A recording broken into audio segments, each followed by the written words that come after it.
What's going on, guys? Welcome back to the channel. I've just finished a 128 cubic inch Sneaky Pete kit in Adrian's Streetglide ST. You can see here, the Sneaky Pete kit takes it up a couple of levels. So we go for a larger camshaft, 64mm intake manifold and throttle body, CNC ported heads with +1mm valves, and the ported and textured intake manifold as well. So guys, there's a few differences there. The pistons come up to 11.5 to 1 over 11 to 1. The compensator ramp from Cyclerama was upgraded over the OEM one. Every big bore kit I do gets one of those. If that guy breaks, it's game over. Your bike's not going to go anywhere. And of course, we upgraded the clutch springs to the Screaming Eagle 1275 Newton meters. A few other things that went into this one, guys, were the S&S Piston Oilers. The reason we do those, they have a little bit more security over the OEM one. They have two exit holes for the oil to really get a lot of air, a lot of oil volume up under the piston to keep it cool. So we always throw a new set of those in on every big bore build that we do. The exhaust, so the customer rode this into me with the current exhaust set, so the factory headers with no cat and the 4.5 inch S&S slip-ons.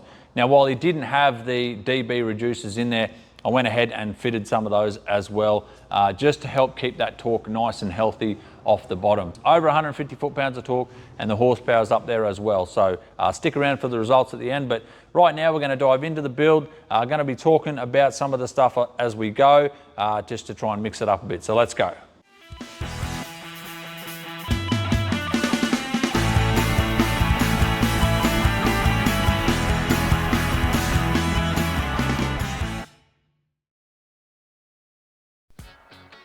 Righto guys, well before I get the cylinders put on here, I just wanted to touch on these piston oilers from S&S down in here.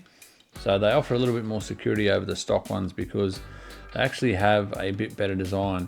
Now I probably should have took a better video before I actually installed them, but down in here you can see there's two holes where the oil comes out of to help keep the pistons cool. So if one does happen to get blocked, we still have another one there as a backup. But otherwise they deliver plenty of oil to help keep these pistons cool.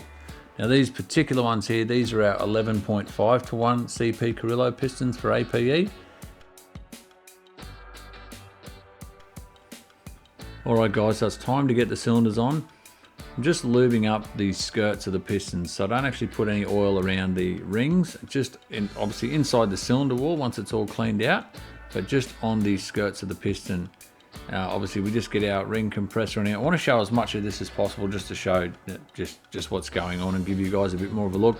But basically the ring compressor there goes on with the ratchet pliers just to help squeeze the rings into place, keep them all secure so we can slip on in our rear cylinder. Now the rear cylinder is a little bit tricky to get on some of these tourers because of the just the frame design. You can see the spark plug wire there gets in the way, it can catch on the fins. And you just don't have much clearance, so you want the piston up as high as possible so you've got room to pull the ring compressor out underneath the piston once you get the cylinder on, but you also want it low enough so that you can get the the bottom of the cylinder in over the studs as well. So it can be a bit tricky just to all line up there, but once it's on, it just simply slides on. Then you pull your compressor out around the conrod and slide the cylinder back down into the cases. It's pretty straightforward. The front one is generally a little bit easier to do. Yeah, I'll just show you here in a second once we get this guy on. Again, a little bit of lube just on the, well, it's just engine oil on the skirts of the piston there, just to make sure it's all ready to go. And you'll see just how much easier it is on the front. I mean, it just, yeah, because you've got more clearance at the front there. Once we get the ring compressor on, we can just slide that front cylinder on really easy.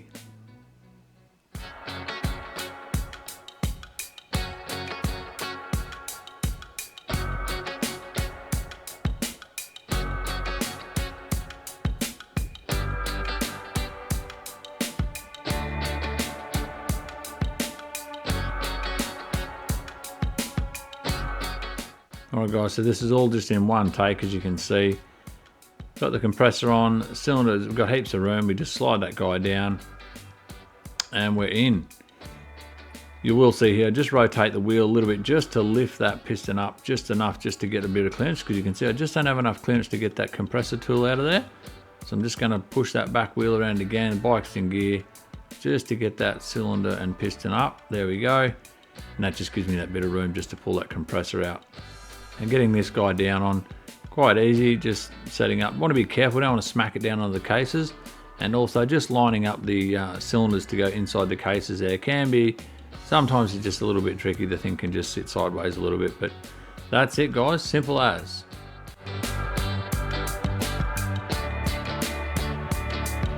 Alright, moving on to our heads. So as I said, these are our CNC ported heads. These heads are just the OEM heads that have been worked over.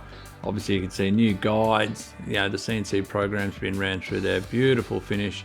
And of course we have the +1mm valves. Beautiful finish in the combustion chamber there as well. Obviously got our 8 logo on there and loaded up with the AV&V high lift valve springs.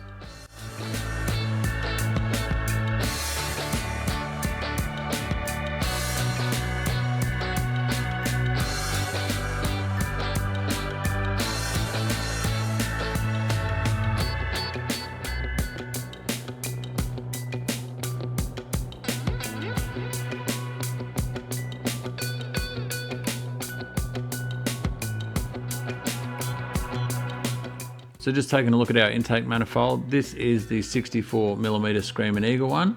However, the guys from APE have done their hand porting and texturing finish on there.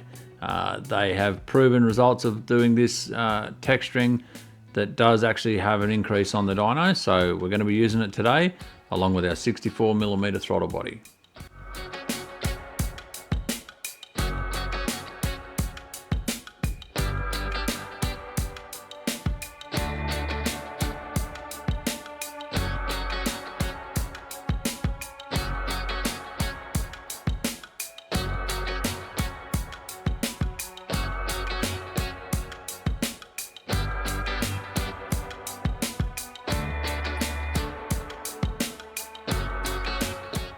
So we're just getting ready to fire this thing up guys. I'm just going to crank it over without the spark plugs in it for a bit, just to get some oil primed up and push through the system.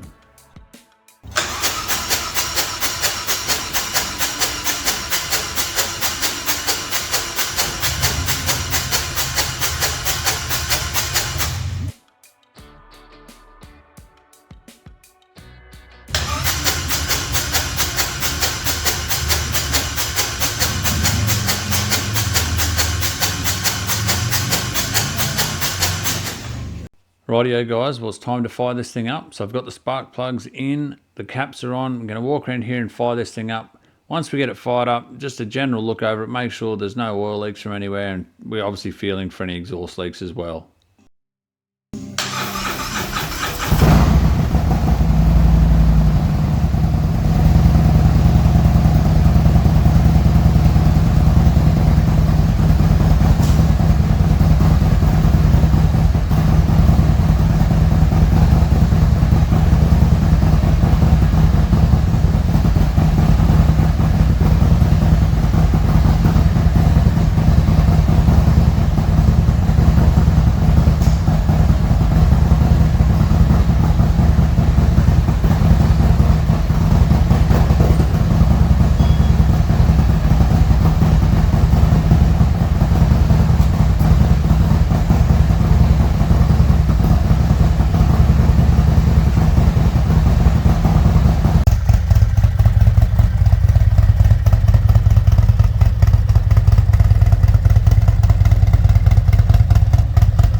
Righto guys, so we're just heading out to the dyno to get set up here.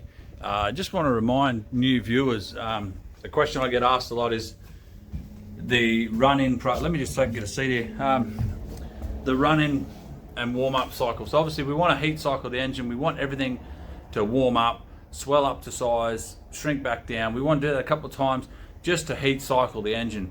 We don't want to be running around on these safe tunes that are going to run the risk of having a lean spot or a rich spot. Of course, if we do that, it's not going to run lean to the point of melding a piston. It'll run lean to the point where there'll be no power there, and it'll be almost unrideable at certain degrees. And on the other hand, we don't want to run it too rich where we're going to risk washing the bore What we want to do, we want to get maximum cylinder pressure into the chamber so we can force those rings out against the hone to really bed them in to create a proper seal on the cylinder wall against the ring. So that's the name of the game. We want the tune on point as quick as possible. We don't want to be running around on safe tunes for 500 kilometers or 1,000 kilometers. You're gonna, in my opinion, you're gonna risk doing damage to the engine running around like that. So the idea is heat cycle these things, get them on the dyno, get the tune spot on as quick as possible to get those rings sealed against the cylinder wall.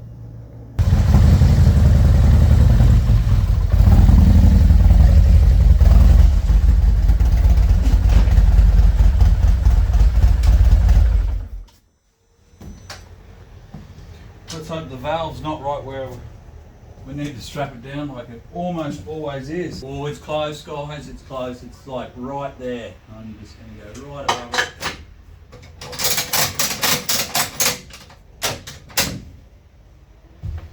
Let's get started.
Alright guys, before we jump up and take a look at the results, just a reminder to my new viewers, the entire tuning process has been completed. You've just seen then a little bit of the data collection processes. We're dialing in the AFRs and VE tables, and you just saw then the final wide open power run. So let's jump up and have a look at the results.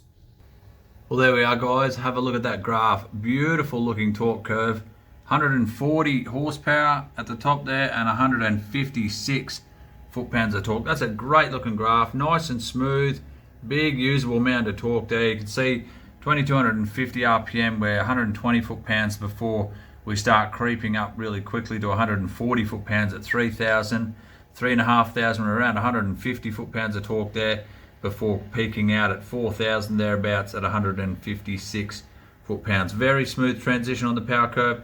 This thing it's screaming out for a beautiful 2-into-2 pipe. That would really help this thing off the horsepower mark there. It would get us up into that, close to 150, no doubt about it, with these heads and that. But yeah, for a factory header with no cat and just the slip-ons in there, those dB reducers that I installed have definitely helped keep that torque up at the bottom there. Typically, I would see this probably sag a little bit here in the early stages, so that's definitely helped lift that up. But yeah, great result nonetheless, guys. This thing is going to feel very smooth on the road. Alright guys, thanks for watching this video. I hope you enjoyed it. If you did, give it a like, a share, subscribe if you haven't, and also if you wanted to consider supporting the channel a little further, there is a membership option there. You can join the channel, become a member, and really help support the channel. Help me provide a little bit more of this awesome content that a lot of you know and love. Thanks for watching. See you next time.